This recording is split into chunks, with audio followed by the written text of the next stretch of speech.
So basically, the scriptures tell us that Jesus gives us the specific trends for the end of the world. That's what he says in Matthew 24. Now, let me just show you what I'm going to show you in Matthew 24. This is Jesus talking. When Jesus talks in Matthew 24, Luke 21, and Mark 13, theologians call it the Olivet discourse. That means he was on the Mount of Olives and he gave a discourse. It was kicked off by the disciples saying, what are going to be the signs of your coming back? So I love the Olivet discourse because it's exactly what all of us want to know. What are the signs? How do we know Jesus Christ is coming back?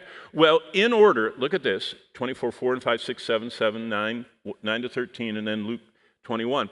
In order, Jesus introduces first false Christs are coming and war and famine and death and martyrdom and all these signs. Now look at the outline of Revelation 6, just the first 6 seals. It's exactly illustrating what Jesus promised was coming. The first seal is the white horse, which is deception, the rise of the Antichrist. Second horse is the red horse, global war. Third horse, the black horse, global famine. The pale horse, remember I told you the Greek word there is chloros, kind of like chlorine, kind of pale, sickly, gangrenous green. That's the death arriving. Then the fifth seal is martyrdom. All these, remember, I said there's going to be this global hatred of God, his people, both the Jews and the Christians, and that's what the martyrdom is. And then all these signs, the earthquakes and the horrible weather and everything else. Now look what Jesus says, actually his words. All these are the beginning of sorrows.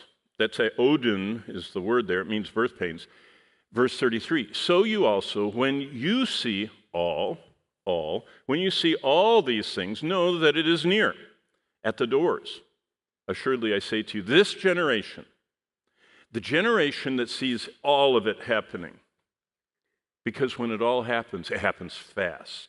Remember, we covered that in chapter 1 of Revelation. Tachos, remember, tachometer? Can you remember all the way back to last week, because you're having 5 hours a day of this information exchange that's going on. But back then we talked about the rapid, so Jesus puts it this way, the generation that sees all this stuff happening at once is going to actually be the generation that experiences it.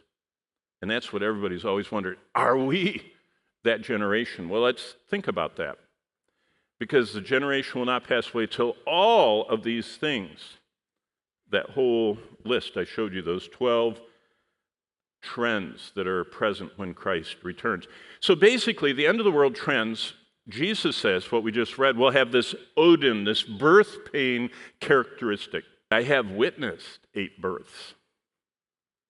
And I will say that the birth pains is a great picture of the second coming of Christ.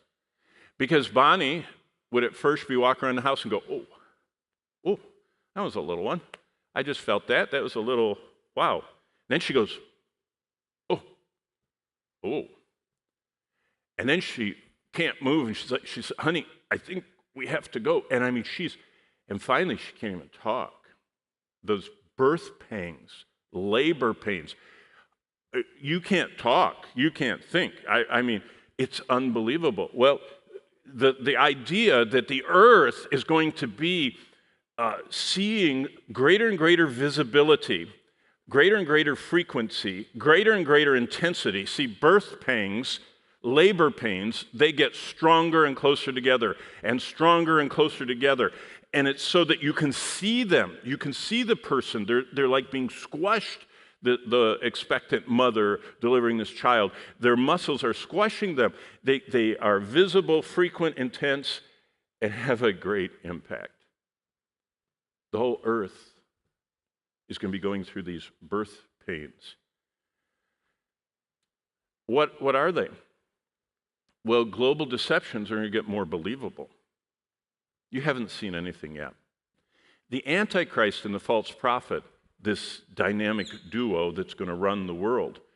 The Antichrist is going to say, I want you to do this, and this is how you know I'm the one you're looking for. Go ahead. And the false prophet, it says in chapter 13, we're coming to, can call down fire from heaven. Do you remember Elijah and the prophets of Baal, and he prayed, and God sent fire, and it consumed the altar, the sacrifice, and even licked up the water, and everyone fell on their face and said, God is God. Satan. That's why God said signs and wonders you need to beware of, because Satan is the god of this world, and he can do, Job 1 and 2 says, weather things. Satan called a storm out of the wilderness that destroyed Job's children having a big reunion in one of their homes, and it flattened it and killed them all. And that was Satan. The lightning that came and killed Job's servants and their flocks, Satan sent. So you got to understand, Satan is the god of this world under the authority of the God of the universe, who allows him parameters for God's purposes. And that deception is just going to get unbelievable. Diseases are going to get more lethal. Global warming, you ain't seen nothing yet. It says the sun will scorch.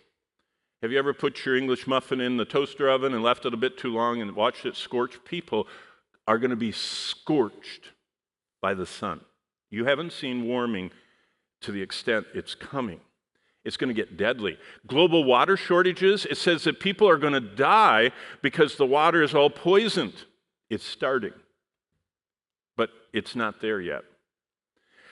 Global food scarcity is going to get more regular. Global conflicts are going to get bigger and deadlier. Global hatred of Christ and all associated with him is going to get more personal. It's not very personal for us. I mean, you share the gospel and someone will mock you a little bit. They aren't stoning yet in America. They aren't dragging Christians off in crowds and imprisoning them or beating them to smithereens. See, we really are insulated, but it's coming. Global hatred. Now, this is all before Christ comes. These trends mean they're starting to get stronger and wider and deeper and more impactful. See, all of this, I 110% believe in the rapture of the church. But before the rapture, this is going to all be going on. You understand, the rapture is the launch of the church. The control rods come out of earth. The Holy Spirit's restraining influence is removed mostly, and it just breaks loose. But before that, there's going to be even more complete global tracking than you've ever thought possible.